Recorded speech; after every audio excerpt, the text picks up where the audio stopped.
something to do with From the intersection of 218 and 80, with rivers like our own and there was some kind of a secrecies they break never between find. what I was perceiving as reality I'm Aaron informationally. Like McNally, there's and this you consume is the news, Curiosity and Now. here's what you need to be doing, and here's how a society is supposed to react to this kind of danger. And then there was the actual reality of the situation, and the two did not match, Mm-hmm. and that caused frustration. And maybe on a deeper level, I was frustrated by my own um, inconsistency, let's say. So, like mentally, I'm thinking, okay, so we need to take this seriously.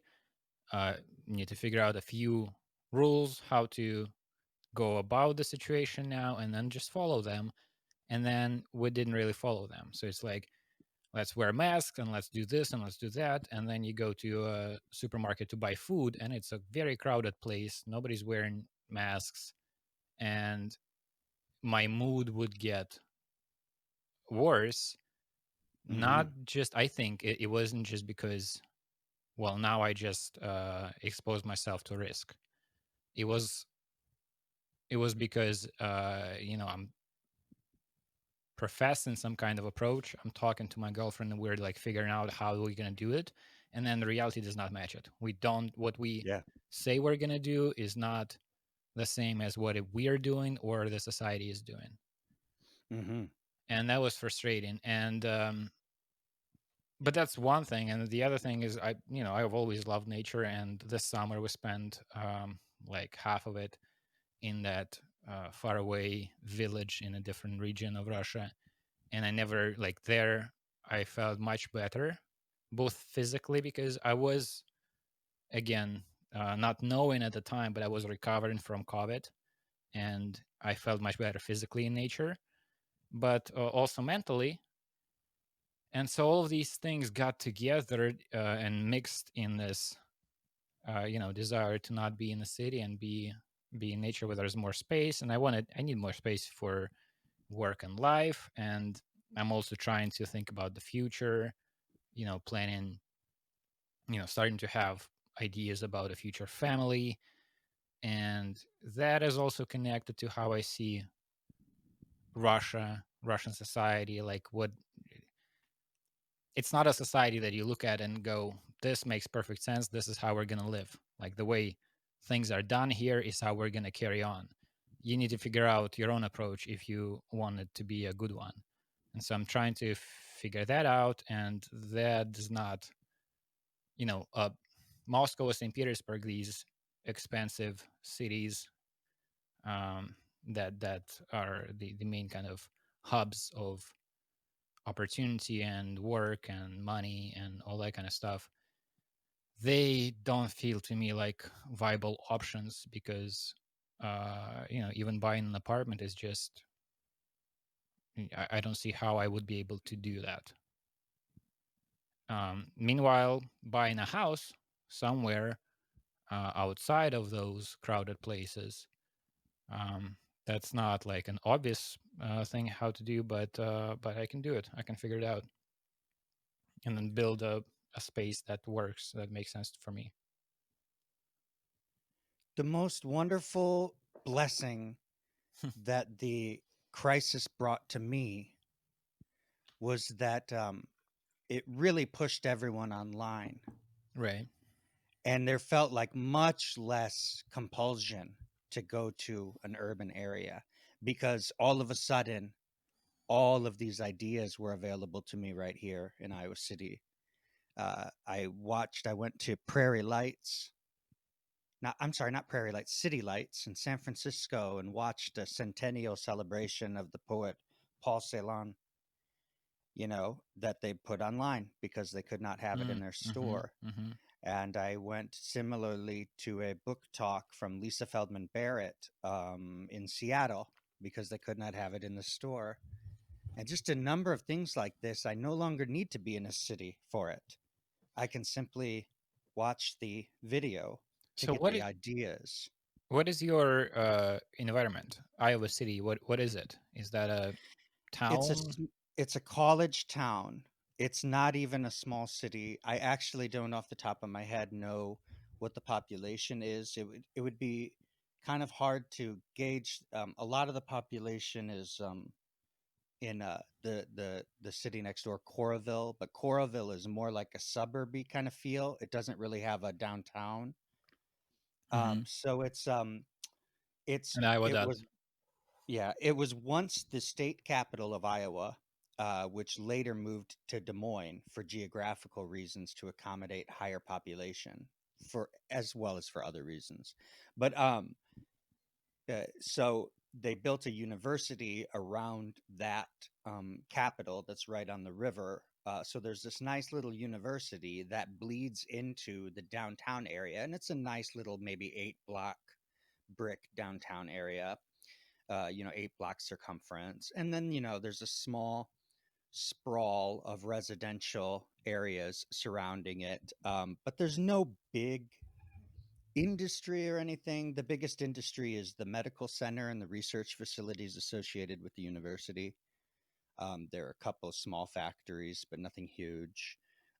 So there's plenty of nature trails and hiking. There's a small reserve right in town. I can walk 8 blocks and be in a pretty decent sized forest. Yeah. I could walk along the river at any time, so it's idyllic, is how I would describe it. It's perfect. Yeah, that makes sense.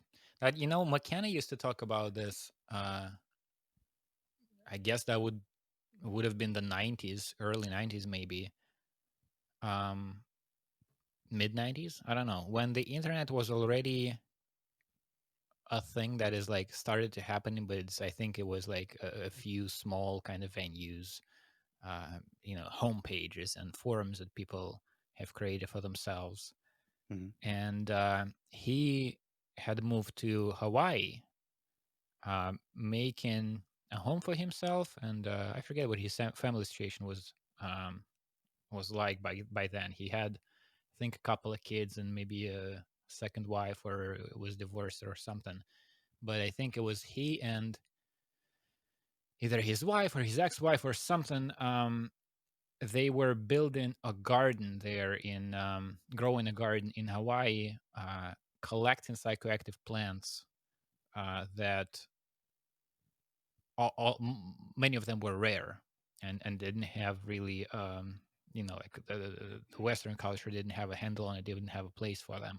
And so they were thinking about it as a kind of a library, like just like Plato's work was hidden for some centuries, was just laying somewhere awaiting somebody to translate it and reintroduce into society. They were thinking that they're going to do that for psychoactive plants. The society doesn't have a place for them right now. They're going to keep them, grow them, uh, write down the names, and at some point in the future, it's going to be more, um, the society is going to be more welcoming to them. And so a part of that whole experience for him is like, now that there's this internet thing, like traveling by plane is becoming less and less defensible because we know how much of a toll it has on in the environment.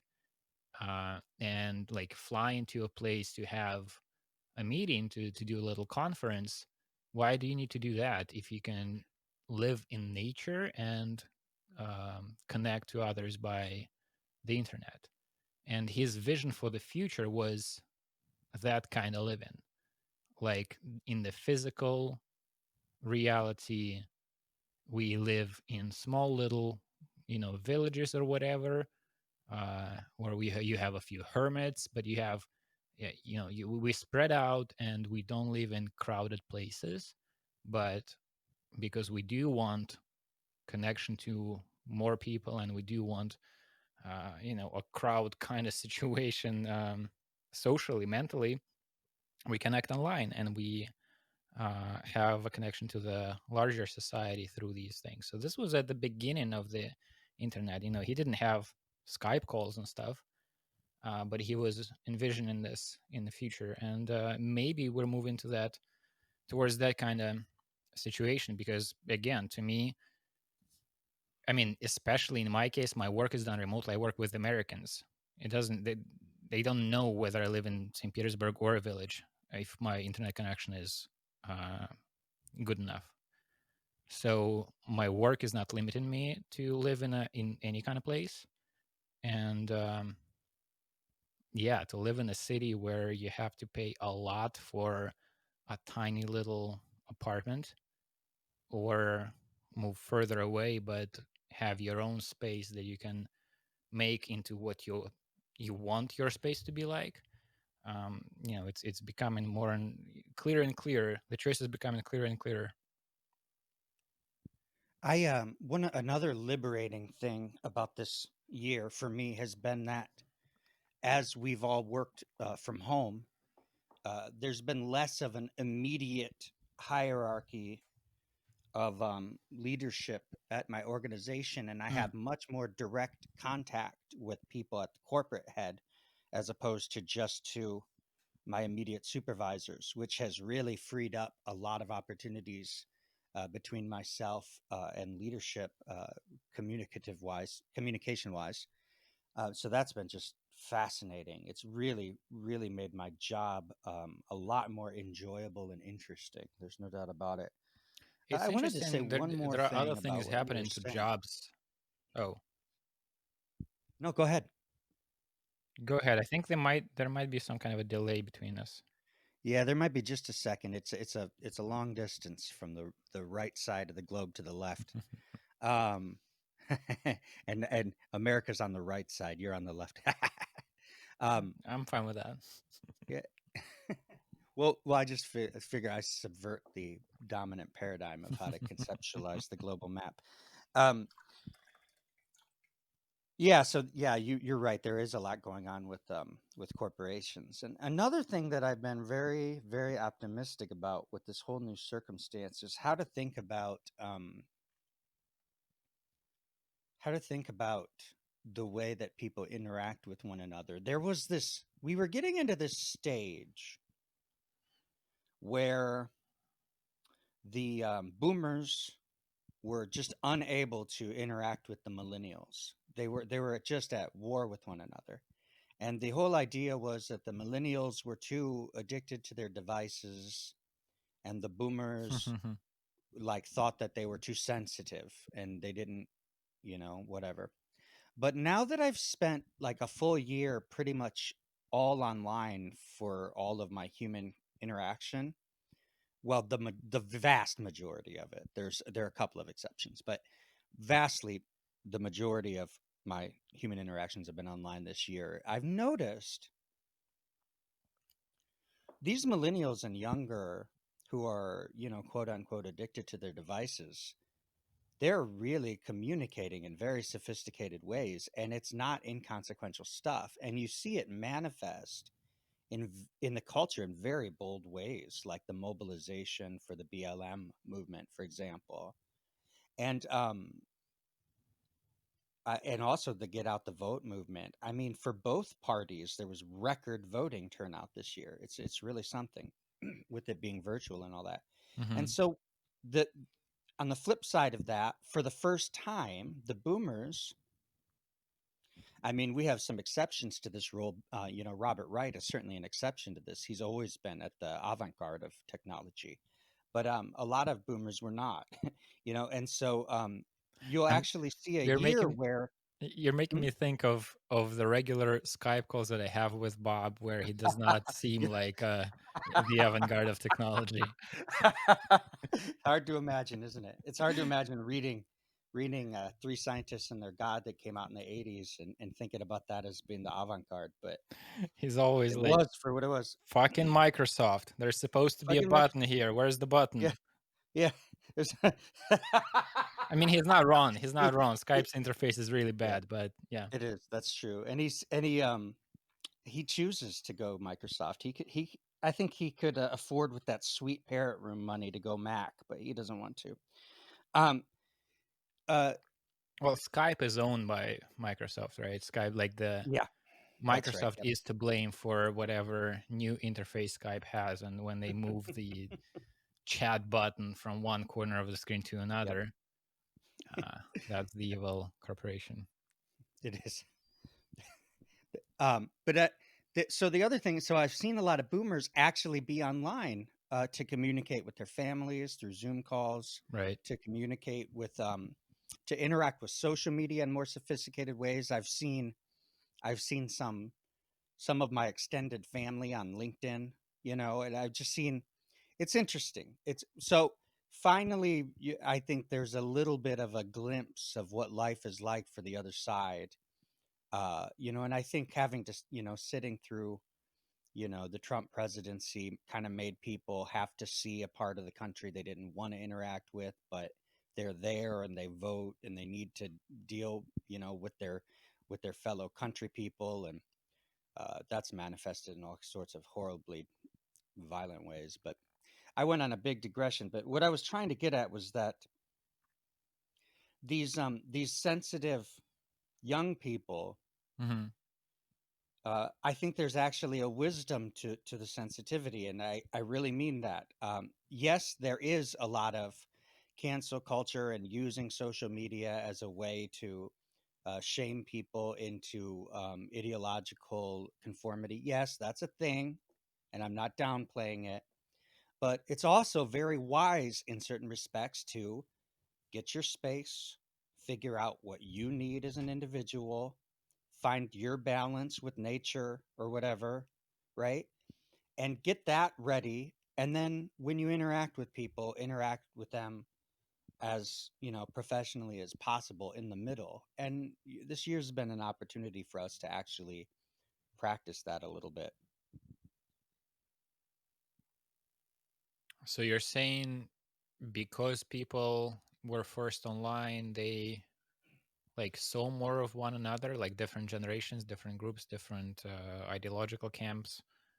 Uh, so you're, if I'm understanding you correctly, you're seeing the web as more of a shared space, as opposed to I think a view that's becoming more and more common, that it's this very fragmented space of like it's a constellation of reality bubbles. There's the liberal Twitter, Hmm. the conservative Twitter, the Hmm. whatever else. But you're saying that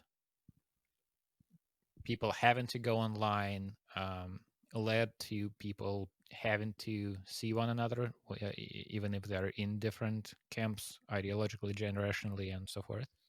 In a different way, rather than forcing them into the same room for, a family gathering, they Mhm. had to meet in the middle online.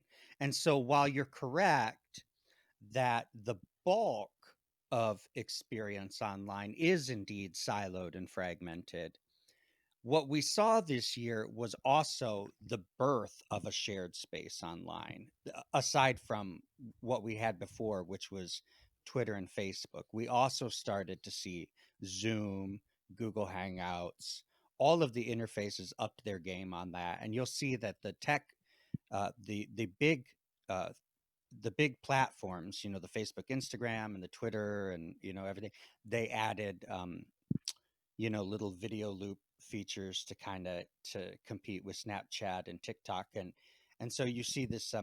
Yes, you're right. There is still the fragmentation, but there also was the birth of a more commonplace on the internet this year. Interesting. It's interesting to think about how the internet is gonna change, how it's changing now. Um, I'm not sure. I don't have a clear vision of where it is going. I guess yeah. Well, I don't even have articulated kind of ideas on where I would like it to go. Something that this is tangentially related. Uh, you texted me a few days ago that you started to think about like your relationship to just the user picture that you have Hmm. on wherever it is, so social Yeah, networks or whatever, yeah. which is just a drawing of yourself. But you had this like conception, maybe this is a representation of my higher self. This is an avatar. This is an Hmm. entity that exists in connection with me but separate from me, Hmm. and you can establish some kind of a beneficial relationship with that image of yourself.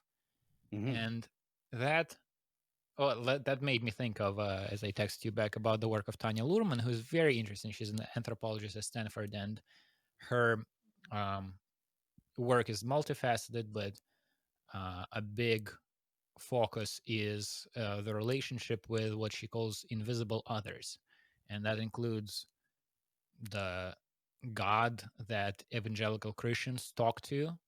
Right?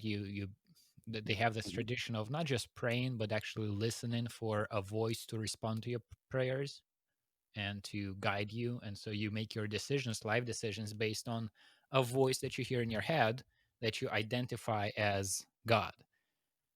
So all the way from that part of the spectrum to a diagnosed schizophrenic with, um, a bunch of voices in her head that she didn't invite, but they're there, and she has to figure out how to deal with that.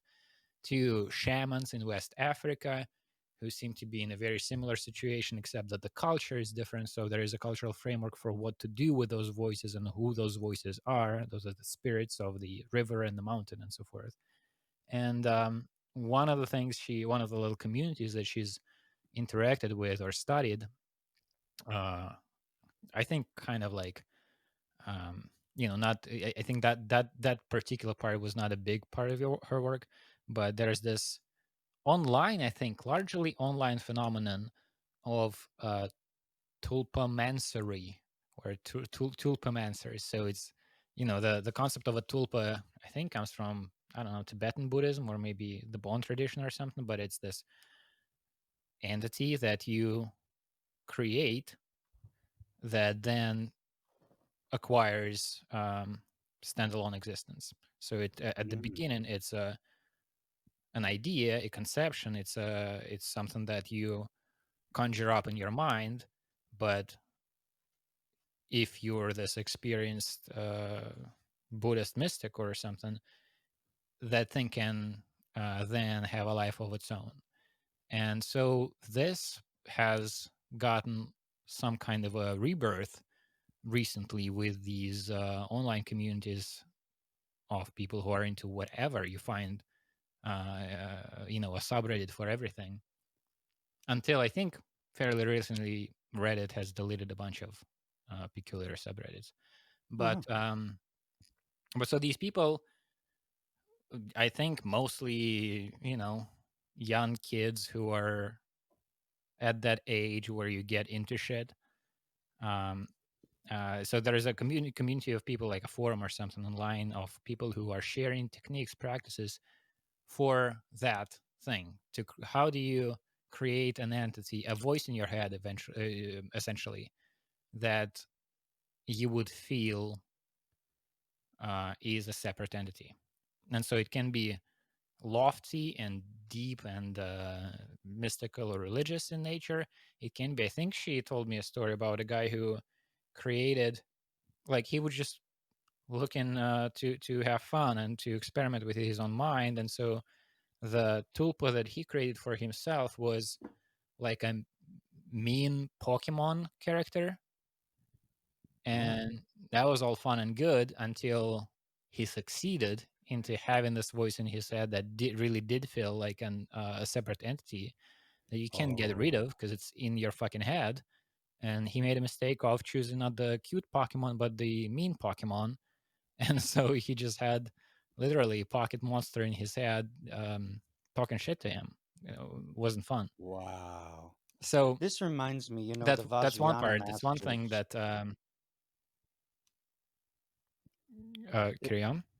The Vajrayana masters, the yogis will say, before they allow you, when you go to study with a Vajrayana master and you want to um to do a deity practice, right, in your meditation, your visualization, Mhm. they won't just let you do it, right? You have to you have to kind of show to them that you're in it for the benefit of all beings, not for a Right. selfish reason, that you're not doing this for a reason because you want to be strong and powerful, but because you want to be of use and beneficial to the culture at large. And so they have angry deities, right, as well as beneficent deities. Like my sangha would practice with green tara, right, a specific color of tara, she's not the blue Tara that's warlike, that's related to Kali in the Hindu pantheon. She's a green Tara, a beneficent assistant to the world, who is born of the tear of Shenrezig when he felt sorrow that he couldn't help enough people. Tara was born of his tears, the green Tara. And so, you if you want to go through that, you can do that. But it sounds like some people are able to do this through the digital means, and it can be destructive, right? If you don't have a mentor or an elder or somebody to guide you, to assist you, to instruct you, to provoke you, to challenge you, it can become something that can bring you quite a lot of dismay. Right, right. Though I've always like I agree with that narrative that you just laid out, but I also have a problem Mhm. with it because having a teacher also can be destructive because that teacher is a Absolutely. fucking guy, you Sure. know, and it is not rare I, for a teacher kind of situation to result in one man having sex with 30 women in the yeah, community, and then it in hindsight turns out was the whole purpose of getting these people together and getting them to practice something weird, and something that would rattle their psyche a little bit. That's sure, not sure. uncommon in human history either. So No, the absolutely. question of safety, of guidelines, of how do you do these things in a way that's not harmful to you and to others, I don't think that's been solved. I don't think there's the way to do it. It really hasn't. And can I say a couple things to that? Sure. One is that, first off, I don't want to diminish the fact that there were probably bad teachers all the way through history, and you can Hmm. just assume that there's no purity of any culture. Every culture has its own problems. So I'll just establish that as a disclaimer before I say the second thing that I'm going to say. The second thing I'm going to say is there was this phenomenon, right, in the late 19th and 20th century, of those teachers from those traditions coming into Western cultures, right? And fusing with scientific thought, and fusing with market thought, and being able to capitalize on an audience that didn't know the deep history and know the traditions and boundaries. Now, again, I want to say, if you look at some of, like, for example, the sexual violence in India or something, it's not as Hmm. though the indigenous societies are have clean hands here. Hmm. But I do want to say that there was also this other opportunity for those things to become perverted by market forces in other countries. So first, I wanted to just say that, and the second thing I wanted to say is that, um, following along with that, the other cultures do indeed recognize that. It's not as though it's looked at with naivety. I have a marvelous, marvelous book um, by a Rinpoche, and it's called. Oh my gosh, I'm looking at my books right now, and I'm trying to place it. It'll come to me later, Nikita. I'm not That's gonna all take right. too long to think of it. But he has an entire passage of how to establish how to establish a teacher, and whether or not you want to work with them. Hmm. And it's this very long dance of earning trust with this person, because the reason being that once you enter into the relationship, it's kind of what you'll see in, like, BDSM sexual culture in the United States. It's he is the dominant and you're the submissive once you actually enter into the relationship. So before you enter into that, you have to have established trust through skepticism and through interaction over a long period of time, which is interesting. I think that's really interesting. And one con, I'm just going to do this is call out culture at its purest right now. I want to say that there's this organization that does exist in Russia, but it started in the United States, called Alcoholics Anonymous, which is a recovery program. Right. And they have a system. It's not in their official literature, but it's culturally it exists. It's like a yogi system that's called, or it's like a guru system, but it's called a sponsor. Right. And you go in and, 95% of the time, well, that's actually probably not. I would say 75% of the time, highly scientific, Nikita, highly scientific. 75% of the time, it's great that you have this sponsor who can help shepherd you through this spiritual process to free yourself from your addictive behavior. But then there's another part of the time when you're absolutely manipulated by somebody who does not have any right to be an Mhm. authority over somebody else. They have no credentials. They have no, you know, so it can be dangerous. It really can be. Yeah, yeah. And if they do have credentials, that doesn't help Hmm. in my view. Not necessarily. Yeah. But so let's see. So I wanted to say two things. One was to point to that work of Tanya Luhrmann and that whole uh, area of like you can do that kind of thing. You can create entities in your imagination that will become real for you, Hmm. real and separate. And then the other thing is, I've been thinking about for a long time, but the thought hasn't developed. It's just like something that I want to at some point sit down and think about, and maybe smoke a joint and then plan it out. But the idea is that maybe a healthier way to go about building this internet culture and internet communities and these spaces is to acknowledge that online reality is different from the actual physical reality and treat Hmm. it as such, treat it as a game, treat it as a thing where like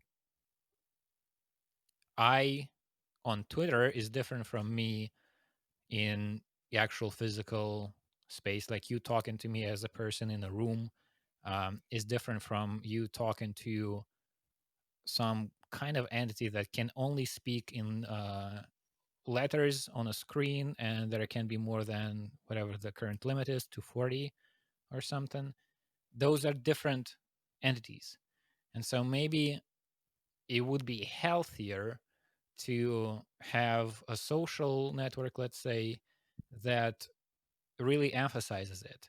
That I guess we do have this. I've never tried to log in into one of those like online games that seem to be not so much about the actual content of the game. Like I know that kids, um, uh, I don't know if this has passed or not, whether this is old news now, but a year ago, let's say, Fortnite was a big thing, and like young kids would be playing that game, which is on the surface about, I think, running and shooting, but it turns out that they hang out there.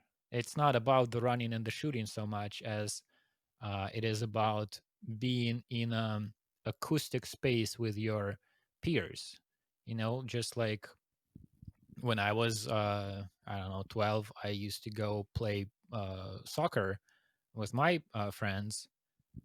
That was not just about soccer. That was about hanging out and having a thing to do while we're hanging out. Yeah. Fortnite is like that for kids these days, and I think Animal Crossing. I don't know what that is, to be honest. Like I've seen so many memes come from that space, but what the game is itself, I've never really looked it up. It's like I don't know, you're an animal and you plant food or something. But I think that's used also as sort of like a chat space. Um, that may be like not advocating for those particular things. Fortnite and Animal Crossing, I feel a little squeamish about for some reason. Animal Crossing, especially. Maybe it's because it's infantilized and it seems on the surface. It's like all these cartoon pigs and rabbits. But if you imagine that instead of Facebook and Twitter and all these things where people take themselves so seriously sometimes, and it's all these like political arguments, if you imagine that thing from the get-go presenting itself as this is a game. This is you're going to create a character for yourself, and that character is going to live in a version of a country, and you can shape that country. That is not the thing that exists here in this world, because this is all imagination. But you may have alternative. Um, you can play American democracy or Chinese totalitarian state or Russian I don't know, spy games and bullshitting or whatever it is that we're doing over here. If all of this is presented online as play rather than this is we're actually like me calling out racism in my corporation on Twitter is me doing my civic duty or attempting to change the world. That doesn't seem to me like it works. It doesn't seem like that is the right description of what is happening, and it doesn't seem healthy. But if you when you log in, you have to go through a little bit of a threshold that reminds you that this is make believe, and then you go there and you play, and then you come back and you hopefully have learned something while playing that you can then apply to the real world. That might be a healthier way to go about it.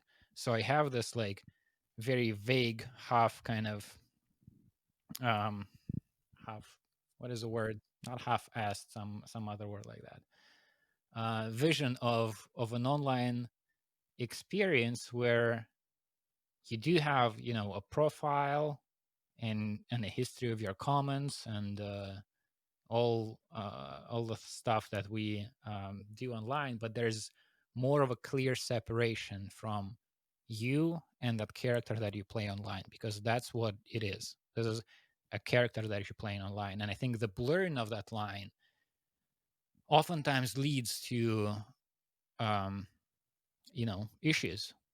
Like I recently saw there's like a new filter. I don't know whether it's on Instagram or um, some platform like that, where you have little short videos, and it's very impressive in terms of its technical qualities. It turns the character into, it turns a human into like a Disney princess from these recent movies. So it's like 3D. It's your face, but your eyes. I've seen like a couple of clips by teenage girls who are in awe of the image of themselves that this filter has created for them. And it's not them, but it allows them to feel like it is them. And if you're a 13-year-old girl, you have a lot of shit to go through in terms of figuring out your self-image and relationship to your classmates and Mm-hmm. all that Mm-hmm. stuff, relationship to the other gender, and to introduce into that already complex world the ability to put a mask on you that would turn you into this I don't know, pretty completely unrealistic little character with exaggerated mimic expressions, facial expressions, and this skin so smooth that it doesn't exist in this world. You throw that in the mix without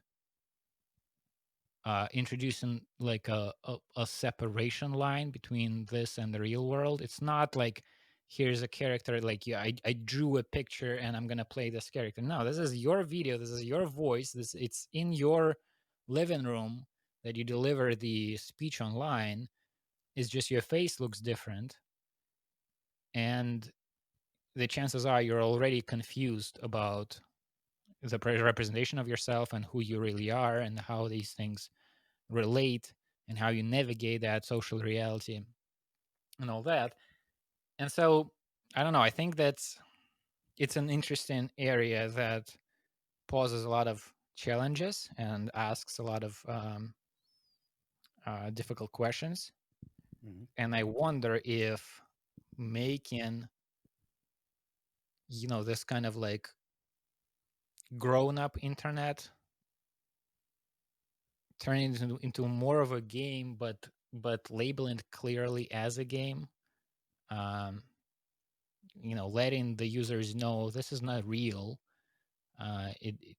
Game still can have value. It still can teach you about society and interacting with others, and maybe it can free up your imagination for you to think more freely about the future of society and what you want your country or the world look like, but still reminding you all the way that this is playing. And if you want to make things that you find valuable in it, if you want to make them real, then you need to start working on them in a reality that's more concrete.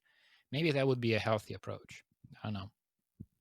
You mentioned when you went to the Vajrayana Buddhist Center, um, or I guess Tibetan Buddhist Center, because it wasn't necessarily the types of practices I think of with Vajrayana. I'm Hmm. unnecessarily delaying by being too specific.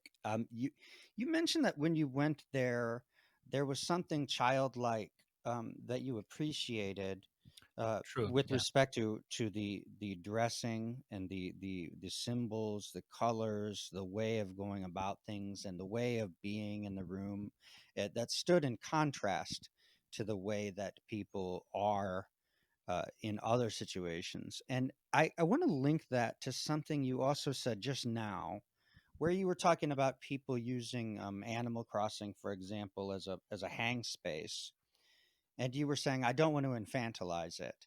And I wonder if you could talk just a little bit about what that connection is, where, and it's related to what you were just saying just a second ago too. There's a way of going about the make believe. There's a way of going about the imaginative, the Hmm. fantastical, that can also have implications for how you are in the world. That can be positive or negative, right?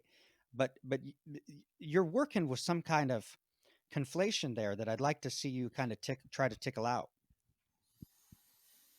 Yeah, I think I understand what you're asking. I'm not sure I have an answer. It's an interesting thing. So I've been interested in this tension or something between the serious grown up adult reality and the make believe childlike approach to reality where everything is game, everything is play. And I think fundamentally, the grown up adult society, that's a game. That's, I don't know, you have money, which is just numbers written down somewhere that we've agreed mean things. And you have the White House where people have to dress a certain way and refer to each other a certain way. And you have the military where there's this hierarchy. It's a reality that's overlaid over the biological and physical reality of just humans walking around, right? General Mhm. such and such is not different from private such and such in terms of like that's a human being and that's a human being. And then it just they have accepted the rules of behavior that put one in charge of the other, and the one on the bottom has to follow orders and all of that kind of stuff. That's not more real than uh, a reality of a game that you make up as you go when you're 5 and you have a date to kill with your friends. It's it comes from imagination, and then you make it real by agreeing to play by those rules. And so on the one hand, I am saying that there's no difference between this grown up world and the childish kind of reality. But on the other hand, there's like the reason we use these words at all is we do perceive some kind of difference, and I don't know how to articulate it. um what bothers me, I suppose, about the infantilizing, or what I called infantilizing. So I'm thinking Animal Crossing, right? This is, again, I should learn about it to speak about it more confidently, but it's an online game where you have a character. The whole thing is very cartoonish, and cartoonish in a way, man, even cartoons can be infantilizing or not. And infantilizing, I'm using this as a pejorative term, by which I mean sort of maybe a stifling development. It's, you can talk to a kid in an infantilizing way. This is something, when I worked in America, and I worked at this NGO that used Russian and Soviet math curriculum and pedagogical approaches, methodology, to inform creation of software for American schools that would teach math. And I saw a little bit of how kids are treated. Like, this was all, uh, what do you call it, preliminary school, grades 1 to 3. Yep. uh, and well, it was not the company created curriculum for more grades than that, but what I've seen mostly are those grades, that kind of age. And it seemed to me that children are treated as if they're dumb. They're talked, you change your tone of voice, you change the way you speak, as if they're not going to be able to understand you if you speak like a human being, like a grown Yep. up. I see it You all the time. you make all the noises that you make sound sweet, and um, it's, everything is like you're doing some kind of processing of the world in order to, before you show it to the kid, in order to make it safer and fun in a way that diminishes the fun in my view. It Mhm. simplifies things, and that's what I mean by the word infantilizing. And Absolutely. so, Can I put a pin on this to make a comment? I yeah. just wanted to say one of my favorite things in this world to do. That's when I'm interacting with one of my nephews or nieces, and I decide I'm just going to talk to them as though they're one of the adults in the room, and they have the exact same responsibilities as all of Right. the rest of us. They have to understand all of the complex concepts, and they have to use the same vocabulary, and there's just nothing different about them and us. And Hmm. I'll often deliberately use kind of borderline academic vocabulary just to the simple purpose is they have no one talking to them in a way that's challenging them to do that, you know and so I just enjoy being that figure, and so they'll pause and they'll turn their ear because they'll say, this guy's talking. They recognize instantly this guy's Hmm. talking to me differently than I'm typically spoken to. And then they'll kind of like try to figure out like what is he saying, but they want to pretend like they know what you're saying. So Right. it's very it's very entertaining. I get a How big old are kick. they? Well, it can range. It can range from like 4 to 11 or something like Yeah. that. Yeah. Yeah. So see, you can make things. So on the one hand, like, I am arguing against making us, and when I say us, I mean children as well as adults, into into children in that sense of the word, of like, of protecting us from the reality, because that does not protect us from reality. When you put soft surfaces everywhere, you're not going to be able to learn how to deal with a hard edge. Hmm. um, if you have never had a bruise, then once you're bruised, it's going to be a bigger problem. Hmm. um, And so on the one hand, I don't want to turn everything into playground in that sense of the word, but then on the other hand, I do want to, I do have frustrations with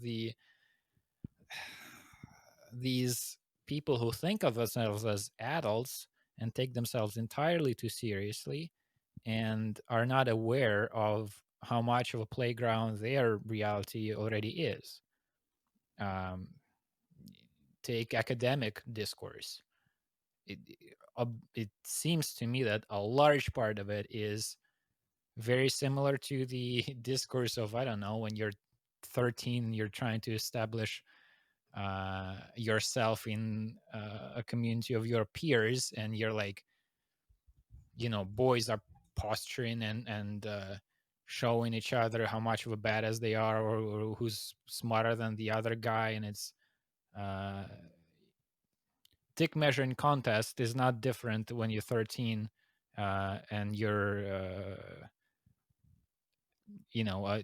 a male kid with anxieties about entering the adulthood, or when you're 60 and you're a professor at some university and you're doing the exact same thing but using like longer words, and Yep.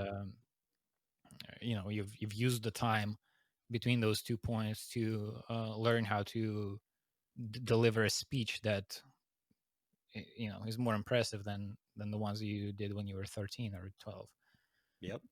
And so I don't know. I guess that what I'm looking for is a kind of approach to these social realities that would have the healthy elements of those two broad approaches. I want to retain the playfulness and the rich, imaginative texture of the kind of games that kids play, with the kind of clarity and responsibility that uh, we want to have as adults, right? We do have problems to fix in this world.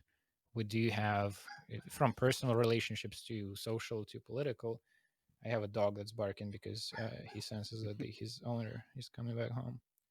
Девушка, иди вниз. Иди вниз. Okay, he is gonna go meet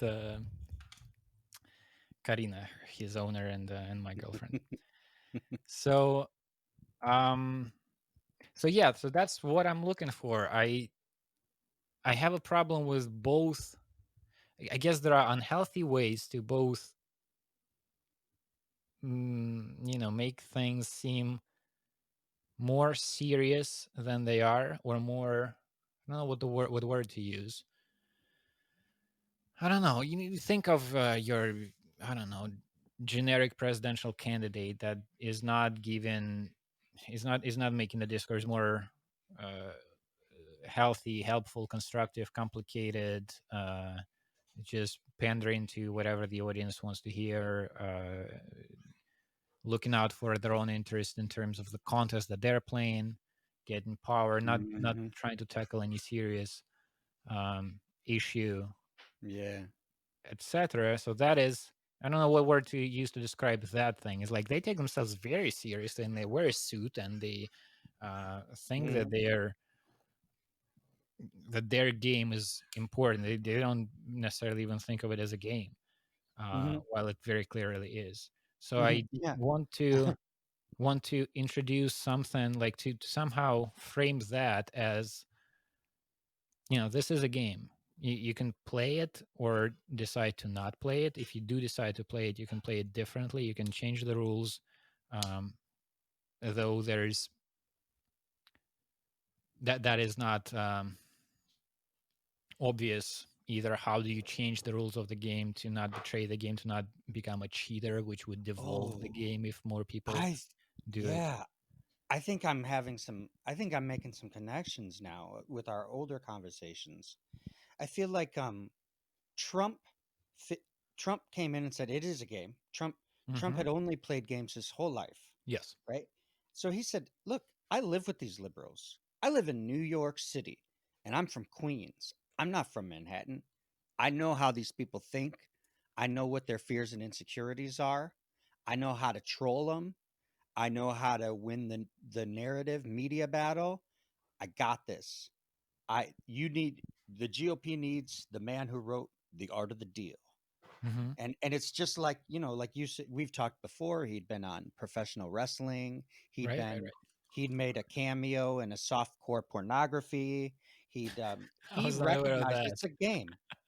He recognized the game Yes. and he played it. Now, the game though, there's the game and there's the game. There's the media spectacle game, which Joe Biden also knows how to play. He's been a senator for many years. And Barack Obama knows how to play the media spectacle game very well. Barack Obama came out with his memoir like right at the right time, you know, right at the right time. And so the other side knows that game too. But then you have this other player that you saw this time. And first off, before I get to the other player, I want to say that one thing that I just want to give credit where credit is due. Donald Trump recognized it was a game and went in and made the best deals he could make for his base.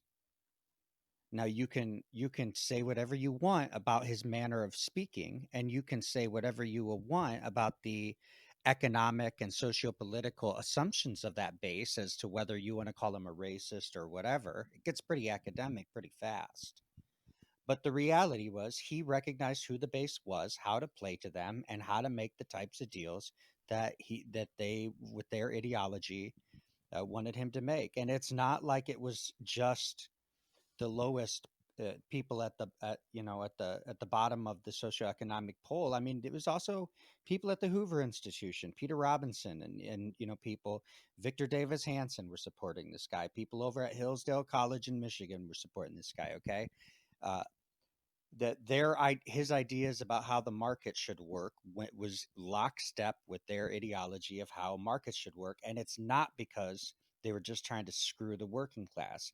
They think that their way of thinking about it creates more wealth for more people. Now you can debate that economically and have a seasoned responsible debate, which is not what a lot of Democrats chose to do.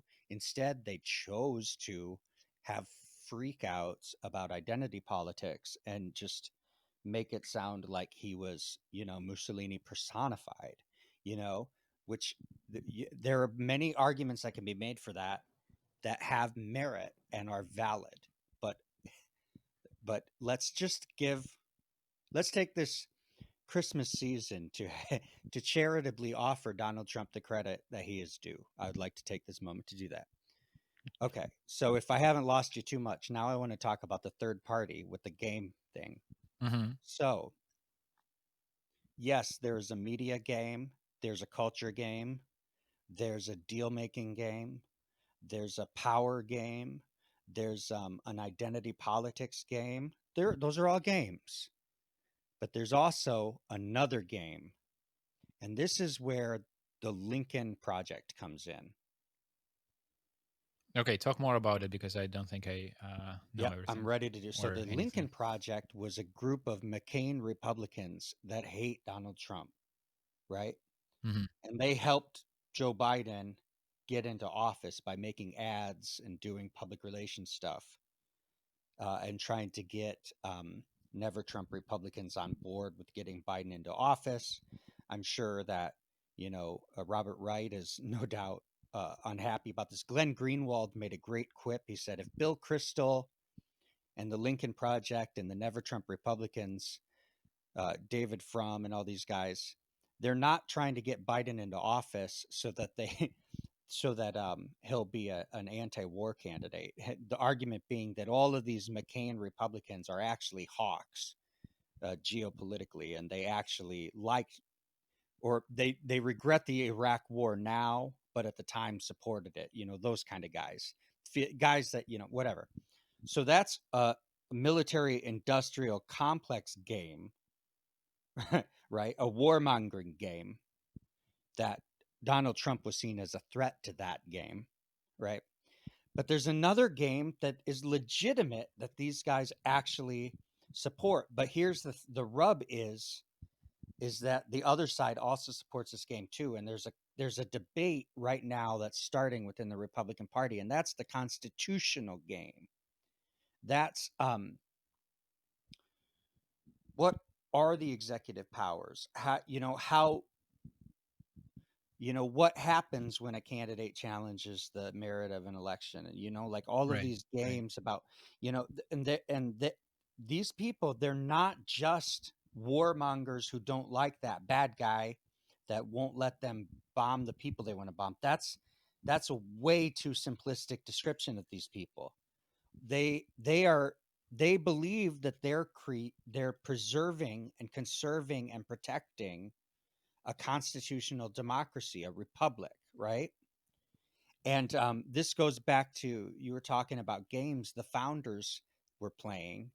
I'm reading a book right now called First Principles, which is about George Washington, Thomas Jefferson, James Madison, John Adams, and that cluster of guys who worked on the Constitutional Congress and made the Constitution and created the country and created our tripartite system of government, between the judicial, executive, Mm-hmm, and mm-hmm. legislative.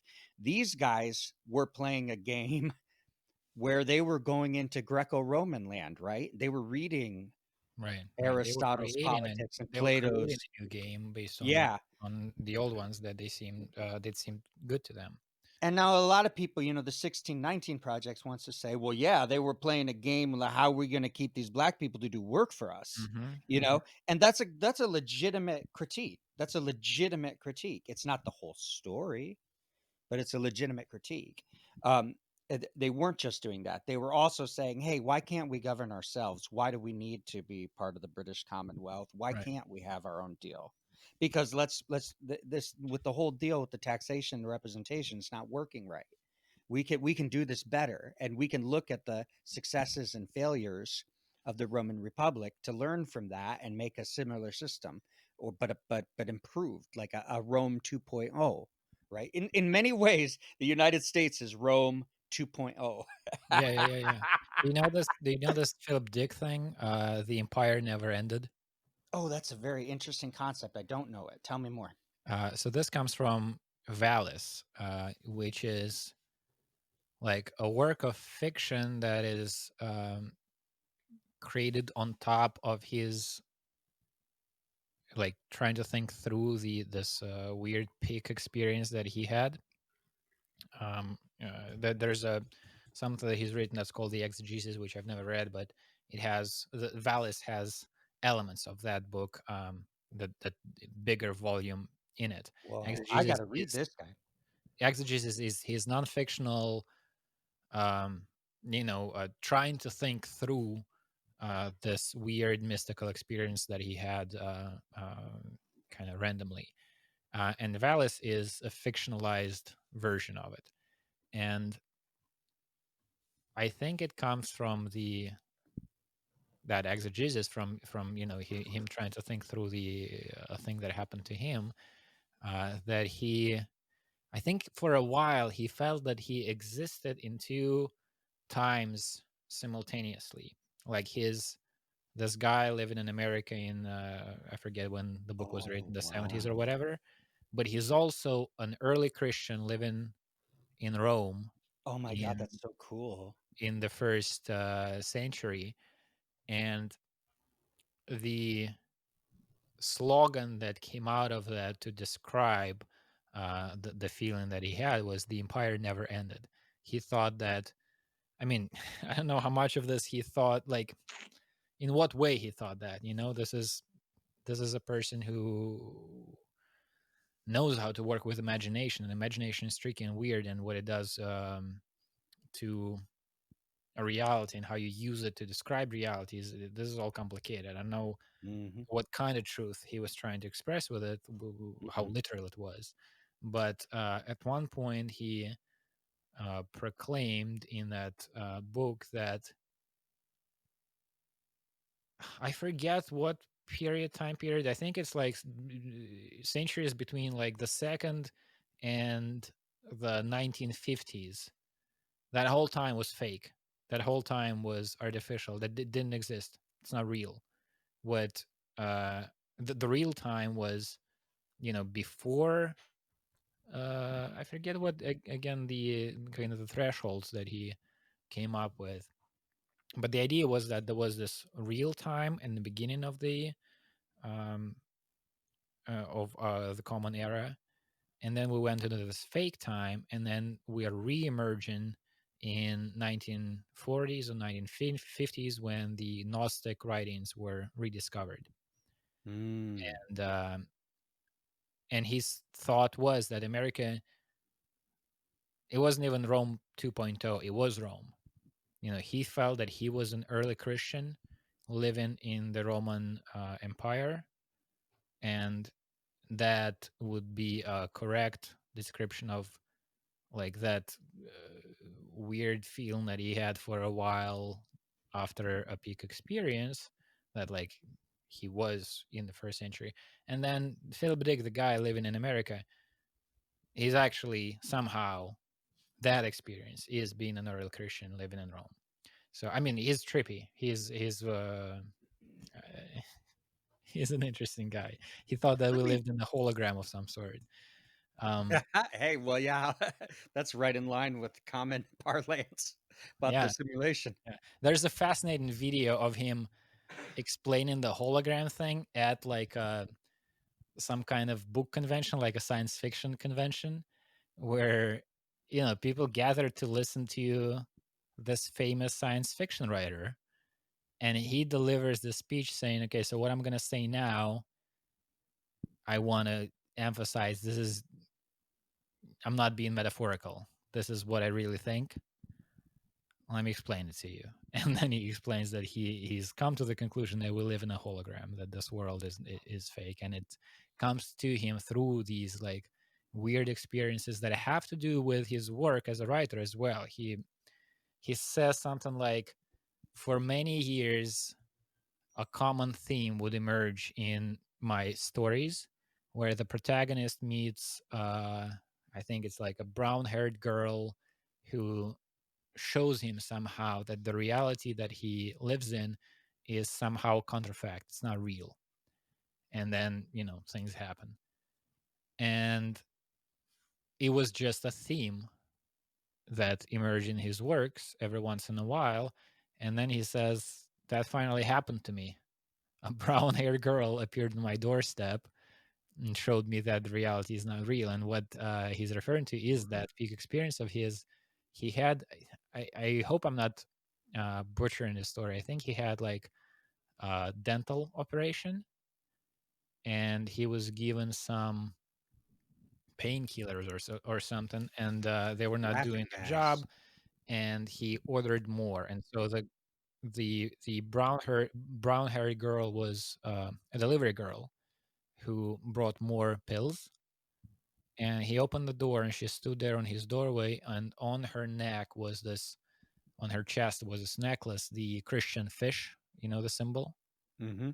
And he did not know that symbol, and I guess maybe he asked her what it was, and she gave some kind of response. But then from that fish, a ray of light went into his forehead, and then he entered some kind of psychedelic state, which uh, he felt like he's downloading information from a different dimension or whatever.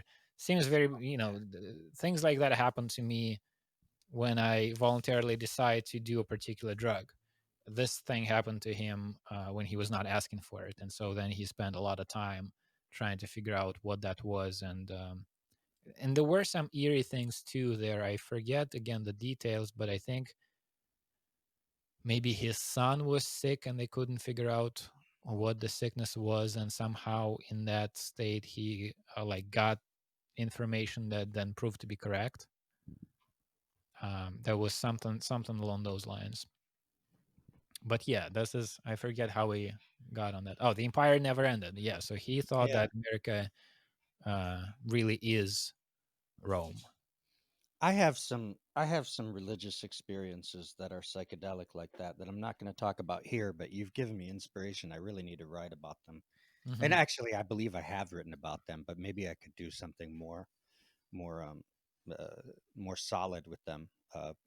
But I, so this all makes me think about a thought I had before we got on the call today, and that is because I was thinking about this book, First Principles, about the founders and the Roman state, and the Greco-Roman political philosophy and virtue ethics and all that stuff. And I was thinking, you know, I there was a professor I used to have, Jim O'Loughlin, who had this saying: "A book is an excellent technology." He was just a very pro web guy, very early into like GeoCities and all that stuff, and Hmm. he was a big fan of Mark Twain. And he just thought that books were technology, and they were very advanced technology, and they were very excellent technology. Hmm. And I had this thought before we get on the call today. Um, and I thought this certainly isn't original to me. This has certainly been observed by people before, but in many ways, books are the original social media. And what I mean by that is the social media, not in the, like you were saying, the very real, serious way of going into the shared space and being a proper citizen, but a social media that posts something that is around for a long time, and then at some point some other person comes and reads the post and interacts with it, right? Now, with the digital interface, that can be instantaneous, right? The book is the same concept, it's just not digital, right? It's someone has the thought and posts it, right? How do they post it? Well, they post it by etching into a hard surface, or by uh, using scratching some kind of ink onto some kind of vellum or something, and then that post is there for whatever period of time, and perhaps it's destroyed, and the URL goes down, and or the server crashes and it disappears, or perhaps some Scottish scribe copies it in a monastery and preserves it for a couple of centuries, and then somebody sees the subthread, right? And it's very interesting. It's um, this whole idea, this idea of the empire never dying. Well, in a sense, there's this wonderful line of Shakespeare, right? That I memorized in high school, right? So long as men can breathe or eyes can see, so long lives this, and this gives life to thee. This immortal beloved, this idealized other that I have created, which is very similar to this Tanya Lerman. I'm imagining a lover that I'm writing to, but really I'm just having a sonnet competition with my buddy, right? But I'm imagining seducing this lovely lady with these words, and that imagination of that idealized woman, that sort of Dante's Beatrice kind of idea, this brown haired girl who has this symbol that you recognize when you see it, and then all of a sudden find out that the symbol has resonance with a philosophical phenomenon with which you're already familiar. These things trigger one another, and there's this cascade of connection and assimilation, and um, uh, yeah, I don't know, I don't know where you want to go with that, but it's certainly relevant to what we're talking about. Yeah, no, I agree. So I want to get back to that game thing, because I've been thinking about it and talking to some friends about it too. It was an idea getting my grad degree done. Before, but I was done with coursework, but I hadn't quite gotten my thesis done yet. There was Mhm. this period of time where I was stalling. I had a whole theory, um, Nikita, that poetry was a game. Poetry and individual poems were just individual plays within this big larger game, but Right. the whole endeavor of poetry itself was a game. And I was very, very inspired by this Jane McDonigal, who is this tech Silicon Valley lady who's made this site called Super Better. It was an early stab at using a site to improve yourself based on the ideas of games. You'd score points for meeting goals, Mm-hmm. and it was a very clunky interface, and I never successfully improved myself w- specifically by using her site, but she very much inspired me to run with this idea of game. And so Well, I so interrupted you, the but I way, thought it was relevant. yeah, it is, yeah. So the way I was thinking about it is, I mean, this word game. it's a very broad concept, right? You can see almost anything as a game. Mm-hmm. Um, and I was thinking about, so here's how it came up in a recent conversation I had with a friend. I was saying that you can see society itself and culture itself as a kind of a game. The kind of game that I always refer to is, the metaphor that I'm trying to use is you're 7 or 5 or 6 and you're playing with other kids of your age outside, and you have no nothing to do until it's going to be evening and you need to go home to eat dinner. And so you have a lot of time and you come up with imaginative scenarios and you come up with roles to play, you come up with rules of the game. I'm not talking about soccer, right, or American football where the games are fixed. You can play that game for a little while, then gets boring. You still have 8 hours to kill. You will come up with some games on the spot. Let's play this, let's play that. And you invent the rules as you go. And those kinds of games can be good, interesting, fun, uh, informative. You can extract meaning from them. You can develop relationships through them. Or they can be bad, where, ranging from boring to abusive. Mm-hmm. And when you find yourself, so I was thinking, again, keeping in mind that this is a metaphor for society at large, but also a reality of these, just kids playing a thing they came up with just now. I thought that a healthy way for either one of these situations to exist is it requires two things. One, you should be able to stop playing the game if you don't like it. Mm-hmm. And two, you should be able to change the rules of the game. There should be a way of changing the rules of the game so that it improves. And I think a lot of the crisis that our societies seem to be going through, I was at the time I was specifically talking about the Western society, is it's like there are a lot of people who feel they're stuck in a game that sucks. Mm-hmm. They're playing a role that they didn't choose, and maybe the game is rigged against them. Maybe it's not even that it's rigged, it's just a shitty fucking game, and they want out, but they can't. They don't know how to. And Mm-hmm. this ranges from the political, like people are tired from choosing from two candidates for president. They Yeah. look the same and sound the same and seem to Yeah. be representing the same forces, Yeah. to these very deep things like gender. Gender can be seen as, Oh. gender roles are roles, right? They are, Yeah. Yeah. you can look at them as a game, but so again, a thing that I was trying to articulate at in that earlier conversation about the gender roles is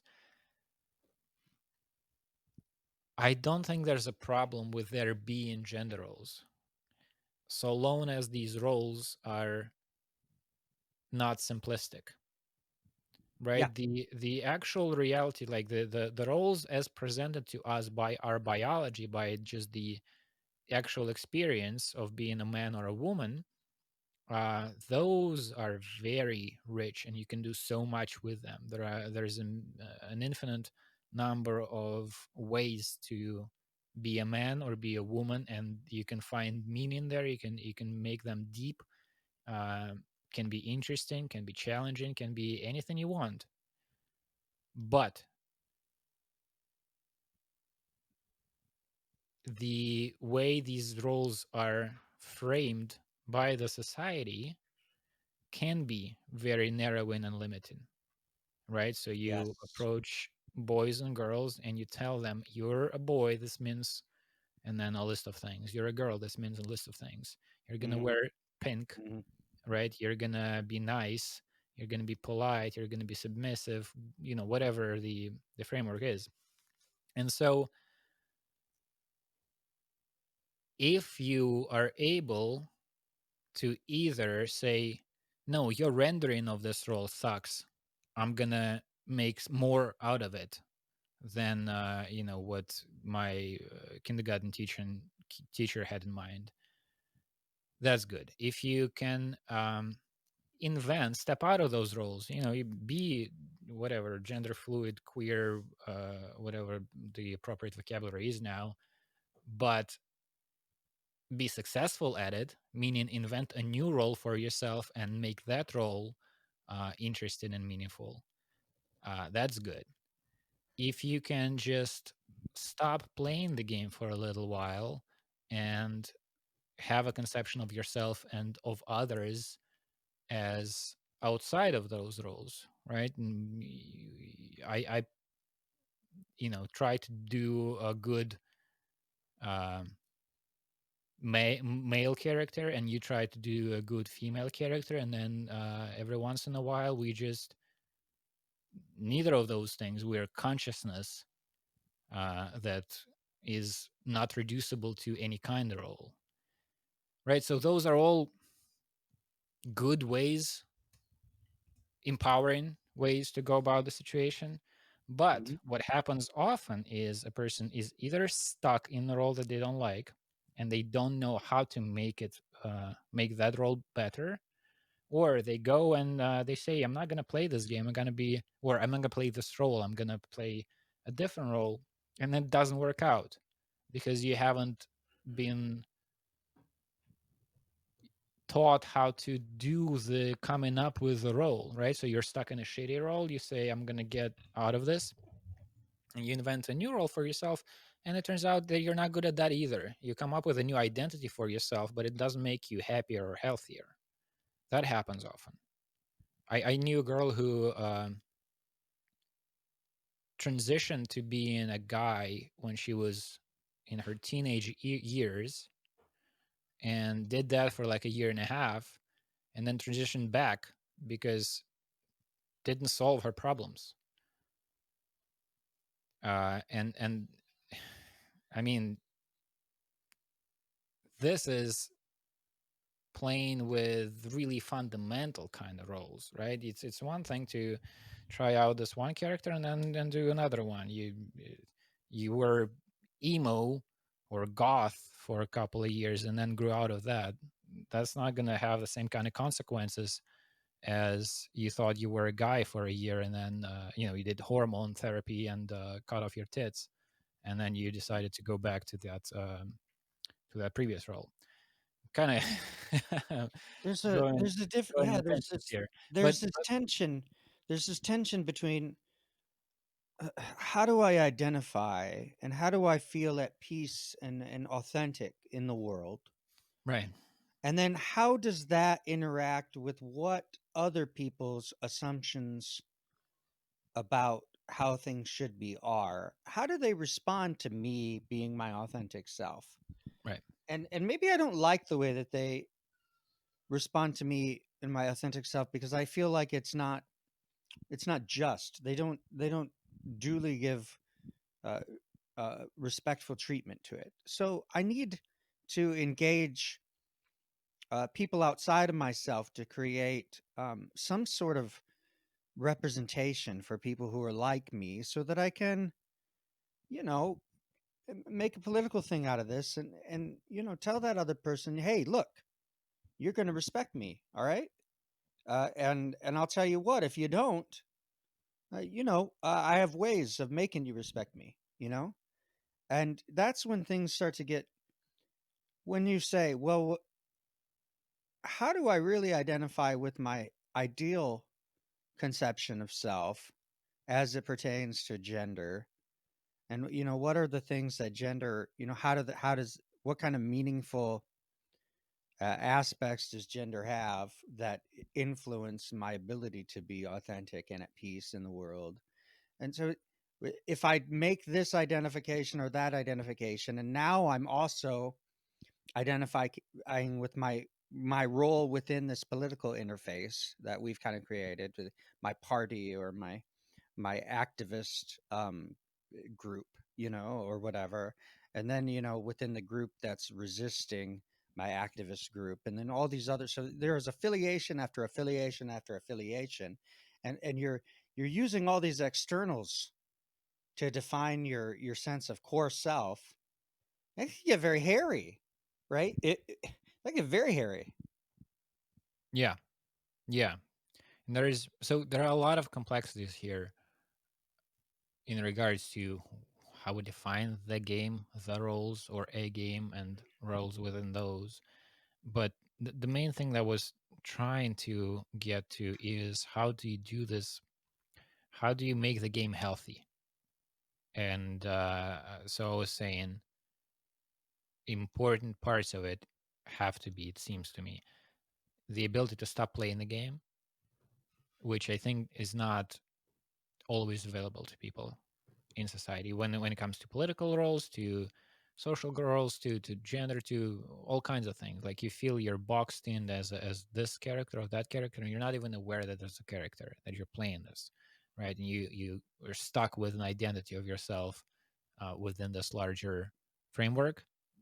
And if it sucks, you're not even seeing a way out because you're not even aware that's a game. That's one Hmm. problem. The other is the changing of the rules, is the changing of the game. And this is a tricky thing. Like, Trump, I think, is an interesting example here. So he's always been aware, or let's say he's always treated everything as a game, it seems like. And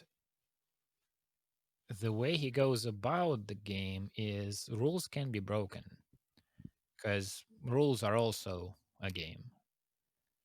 And there's something about these, like, as I said, like, when I say game, there are, like, let's say, talking about politics, there are two different levels of the game being played, or you can come up with more. But there are ways politics is done, um, that Trump has completely abandoned, and broke a lot of these norms that turns out you can break, and the Yeah, game does not fall apart, and you can win this way. they're not in the fucking Constitution. They're just norms. Right. But then you get to the place, like, it seems like now, I mean, I'm not, correct me if I'm wrong, but it seems like now, with, like, you've done the election, you've done the content, like, there are these rules that we've written down about how this goes down. And he's trying to uh, present himself as the winner of a game that he lost. Yeah. Right. And that's, again, think about children playing in the yard, thinking, you can, if a game doesn't have any rules that are written down, you can kind of come up on that with them on the spot. It's still, you still can. So let's say you're He- playing, um he's winning. He's winning the game he's playing. He's that OAN network is going to be successful, right? That alternative right media ecosphere, uh-huh, he's a uh-huh. major player in that Yeah, yeah, ecosystem, this is and interesting, his because son he's is also too. he's also changing, because the game that my perception of the situation is, the game that he's been playing his whole life was not limited to one of the genres. Like, I'm Mm-mm. not Yeah, just a exactly. businessman or a politician or a this or that. I'm the main thing is, I gotta win. And then if I'm losing in this one game, it's, like that old comparison where two chess players are playing, and one starts to lose and just punches the other guy and says, "This has always been a boxing match, right?" Yeah, You yeah. can you can do that. The guy is knocked out, and you're standing there. You won. You didn't win the chess game, but you won something else.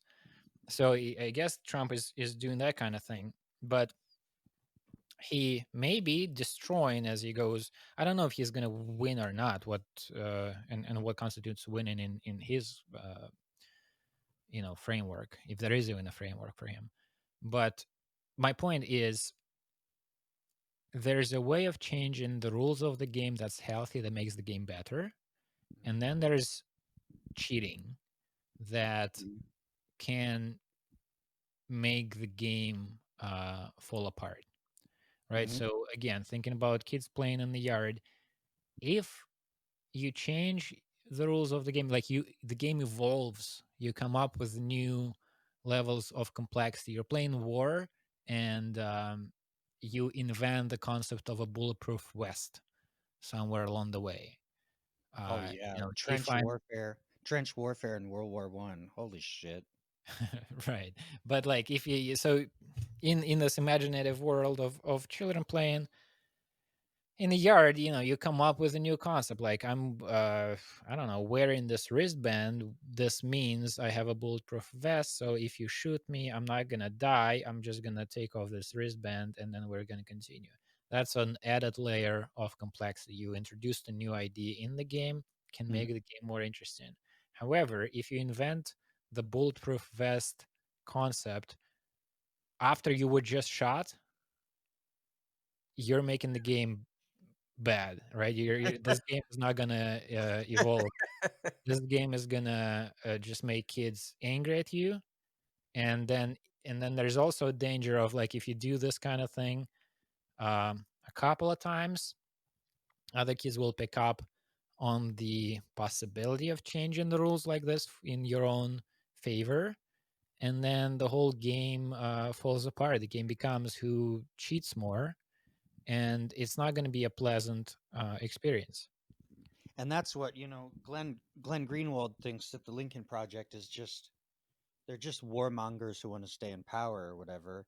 And for the game that he's playing, which is that he's living in Brazil and runs his own Substack now and is Mhm. making hella loot, you know, the game he's playing, that's a fine narrative. It works fine. But for the people who actually want to not have Donald Trump's come along consistently, and they actually want to make sure that you know um, when somebody isn't president, they're not president. When they don't win a presidential election, they're not president, and we need to have that rule stay fixed. Then you can call us warmongers if you want to, but we need to keep that element of the game, or there's no fucking game. Right, You know, the right, game goes out the fucking window if you're still president when you don't win the election. right. End of story. Another thing that I wondered about in this whole, framework, using this whole framework, is I wonder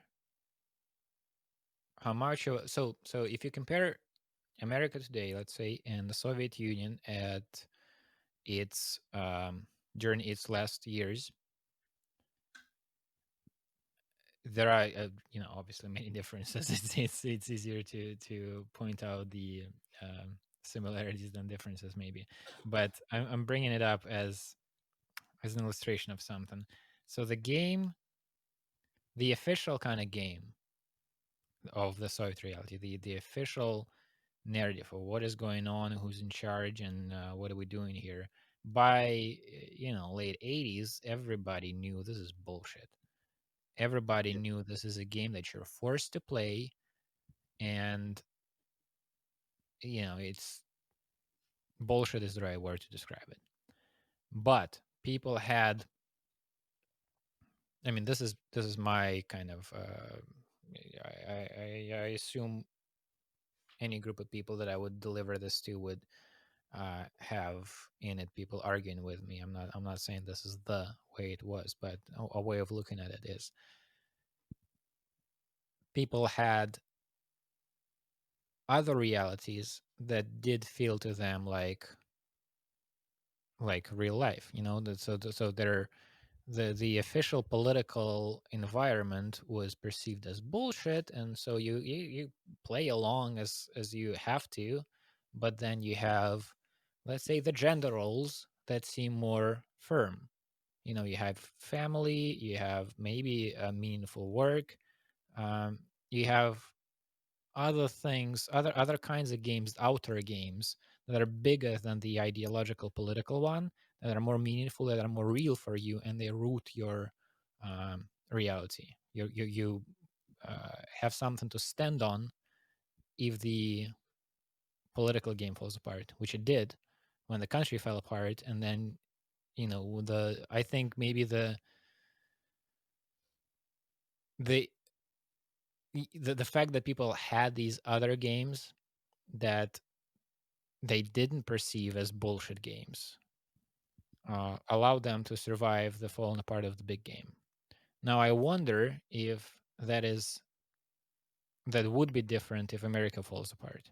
If the political, ideological landscape disappears and you have to live in whatever is outside of it, if by then these other roles, like let's say the gender roles, have been established as being bullshit games as well, then what kind of game do you stand on? What kind of framework, rules, or roles you can align yourself by in order to go through the chaos? Does that make any sense? Do you see what I'm saying? It does, and I'll tell you one thing, and I don't know enough about the history of your country to know how your country compares to this, but we had a civil war that, Right. it was like there was some risk of the game falling apart, right? And I remember asking a guy who was a history guy that I worked with at a Barnes and Noble, um, and he would go and do Civil War reenactments. He was interested in that whole deal. And I remember I asked him one time. I was like, "So what? I just don't understand. Like, what's the big deal? The South wanted to break off and be its own country. Like, why does that matter?" And he was like, "If if if somebody was able to just and I think Brexit. This is a similar thing with the EU.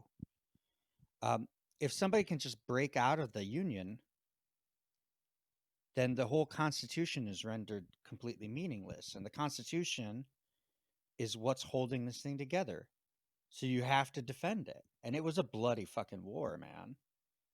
It was a bloody fucking war that was fought by our own people on our own soil. One of my favorite poets, Walt Whitman, went and was a wound dresser. He volunteered to just people. Uh, it's it's really something. It was so we had that we had so what would happen if it fell apart? I don't know what would happen if it fell apart. I would be surprised if it fell apart. It I would.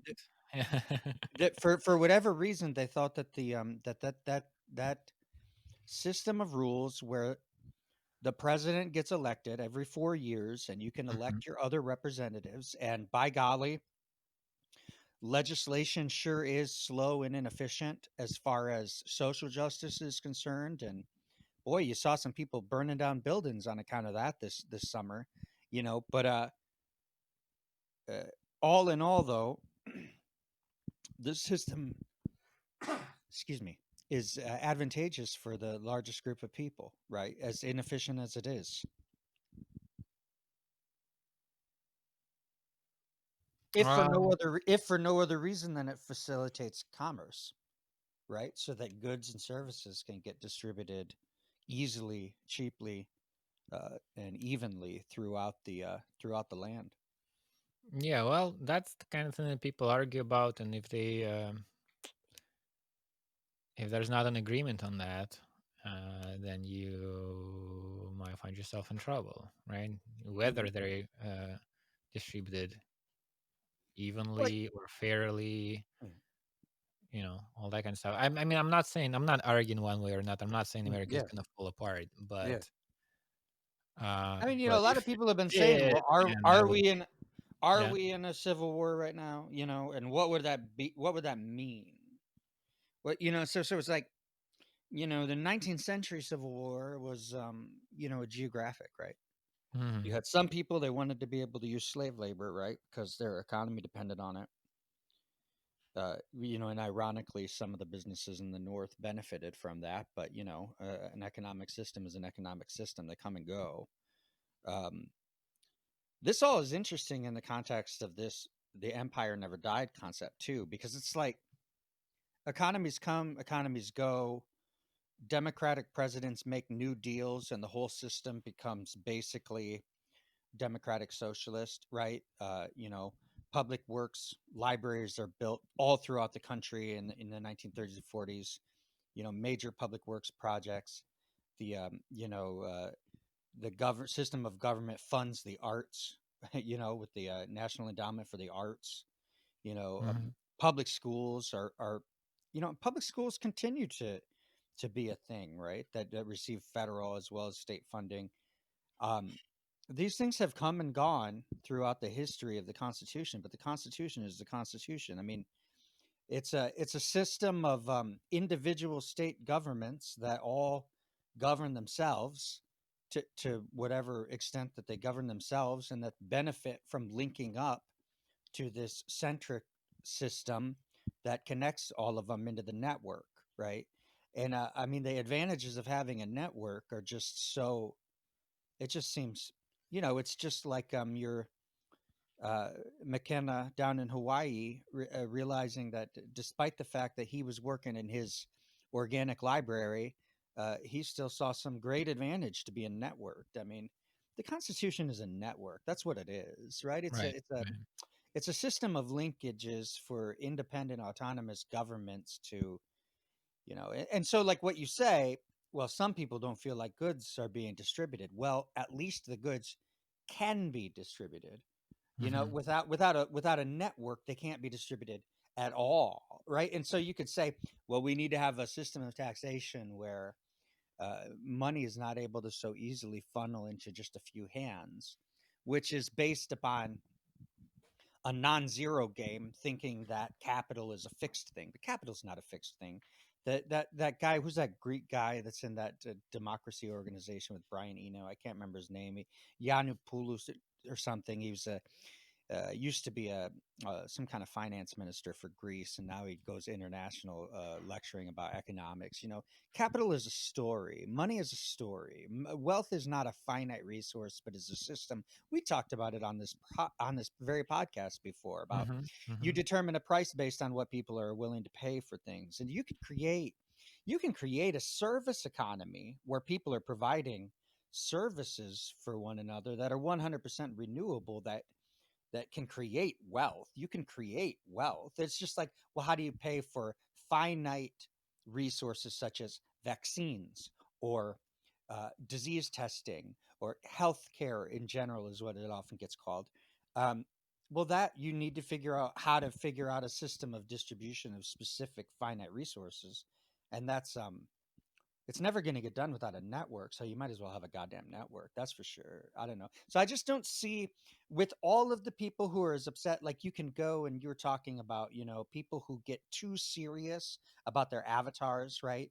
You get the anime anarchists who have their little Twitter avatars, and they're just ruthless anarchists that are just ready for physical violence. And okay, great, maybe they can hack something, or cause a traffic jam, or blow up a building, or run a plane into a World Trade Center, or whatever. Or the fucking FBI and CIA can fucking find them out and fucking squash them.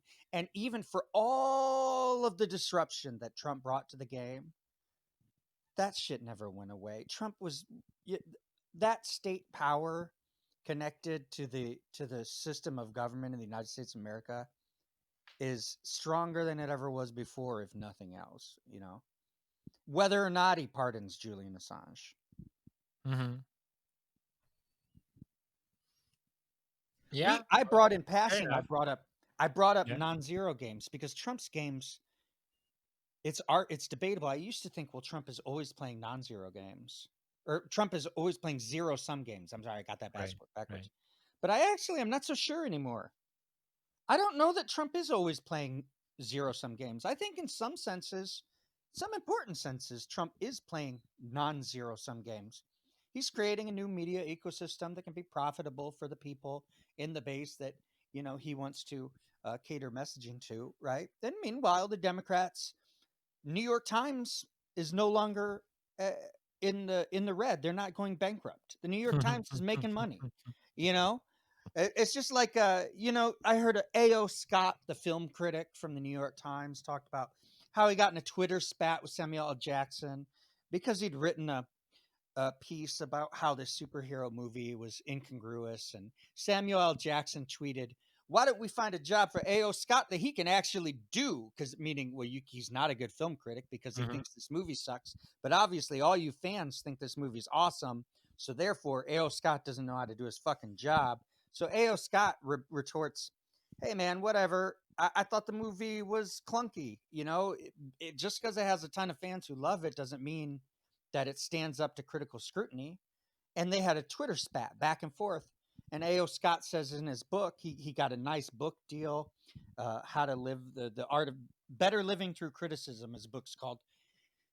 Got a book deal out of it, got to write about his Twitter spat with Samuel L. Jackson in the book.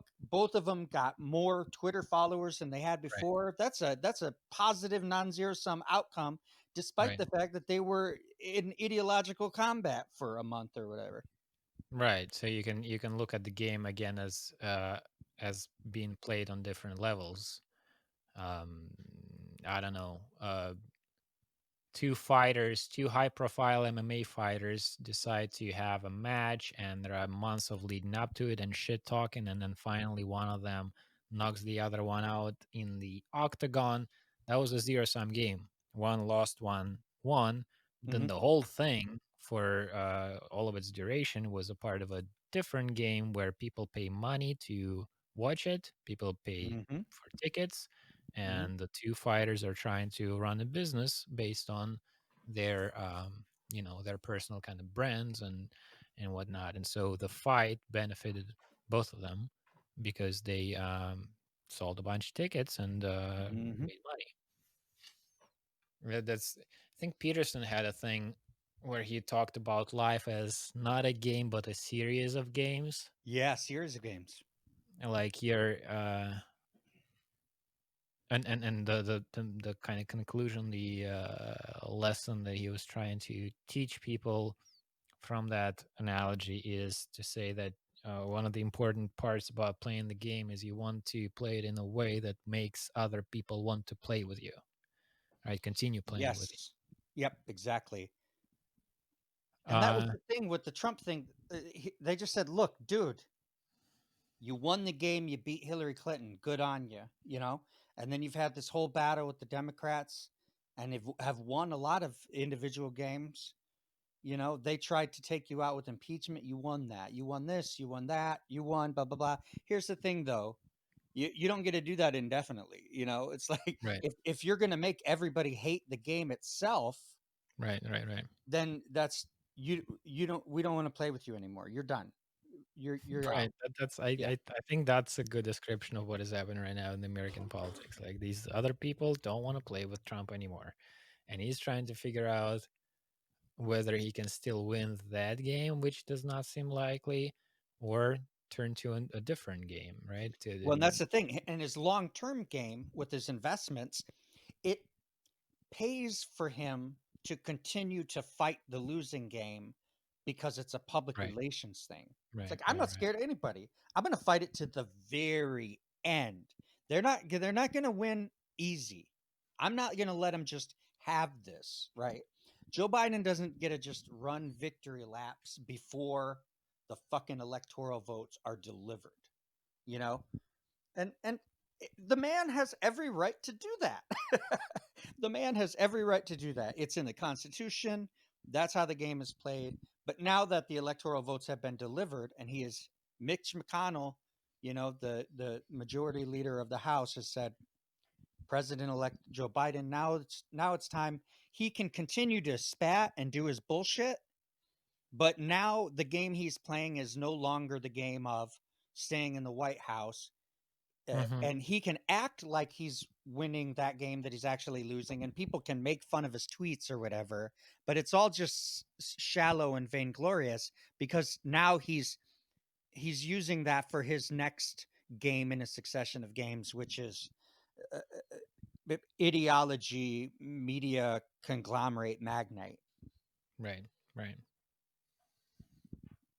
Yeah, I wonder when you said that the Constitution. I should say I'm gonna have to sign off in like I don't know 5 to 10 minutes. Okay. But a thought that came to my mind when you were saying that the Constitution is a network.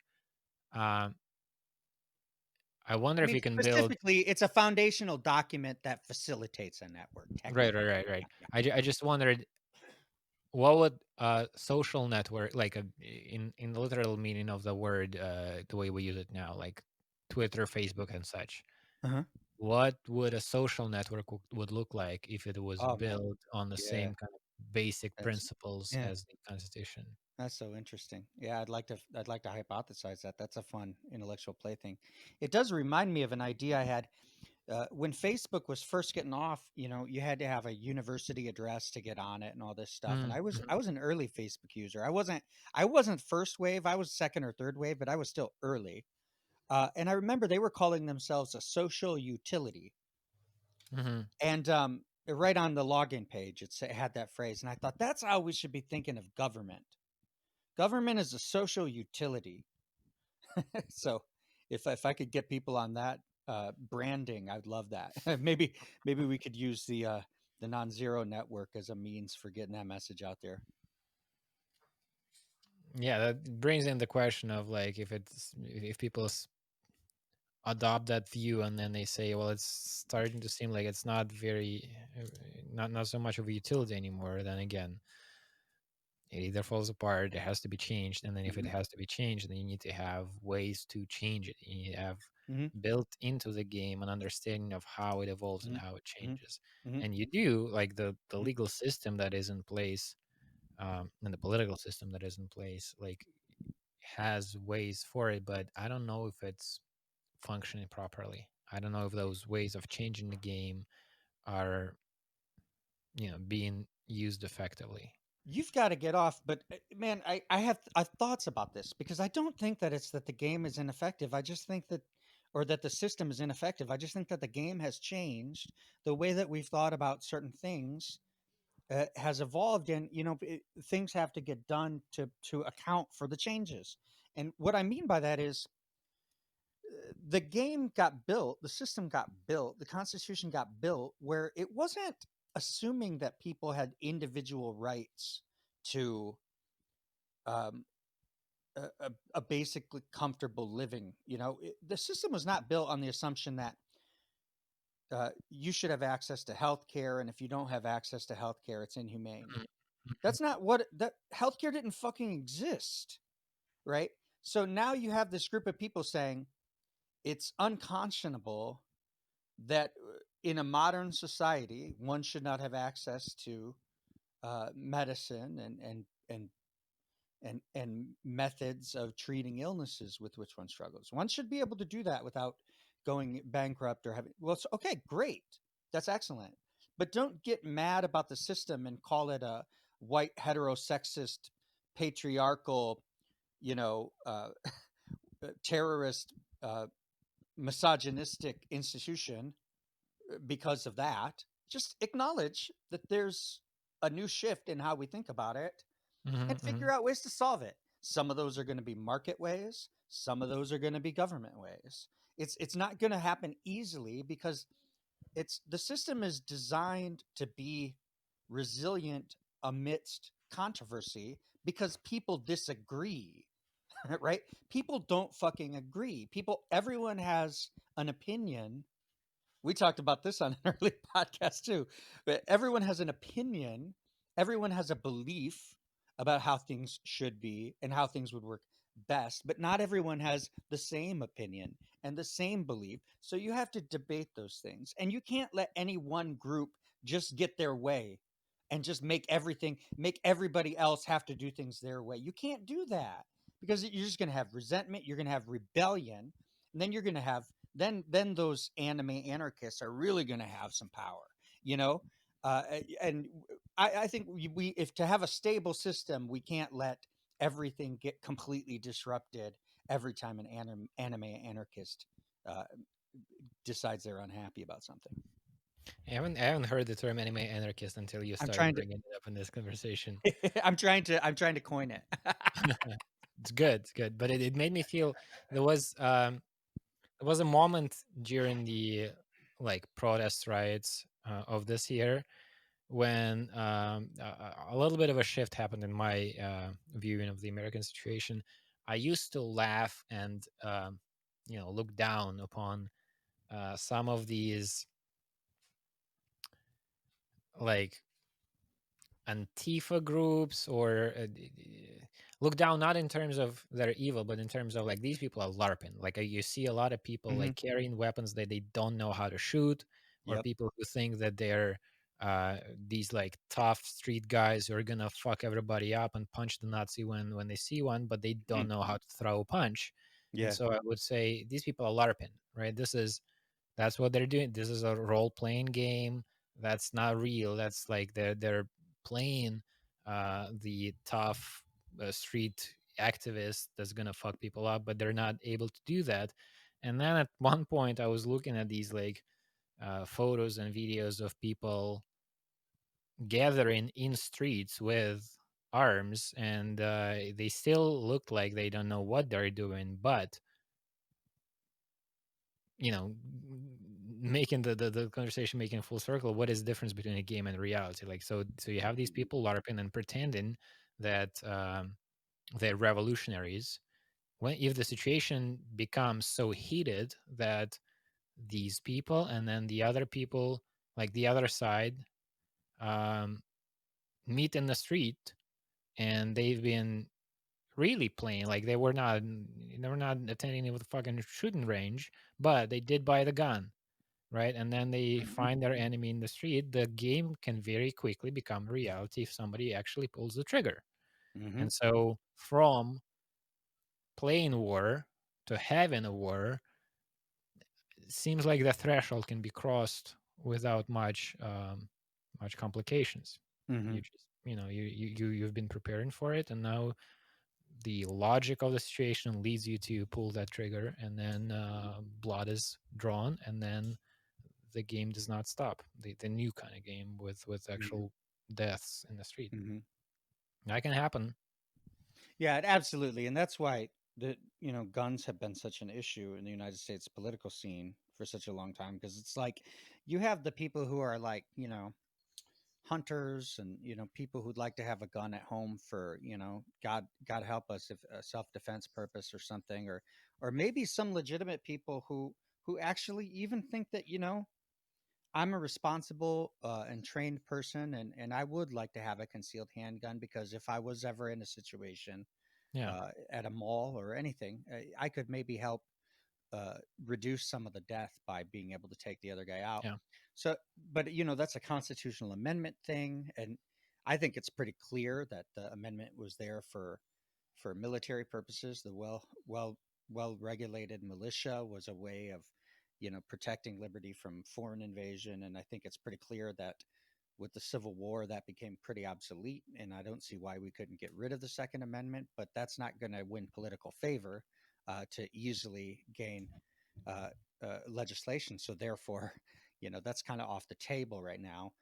If we can't even reform the Electoral College, how in the hell would we get right, rid of right, the right to right. bear arms? So you have to kind of look at it, and everybody's been real upset about all these school shootings and everything, but the gun violence is actually, until 2020, it had been receding, not increasing.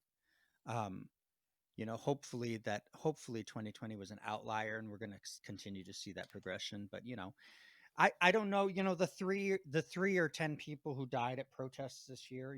I as uncomfortable as any human death makes me. I don't know.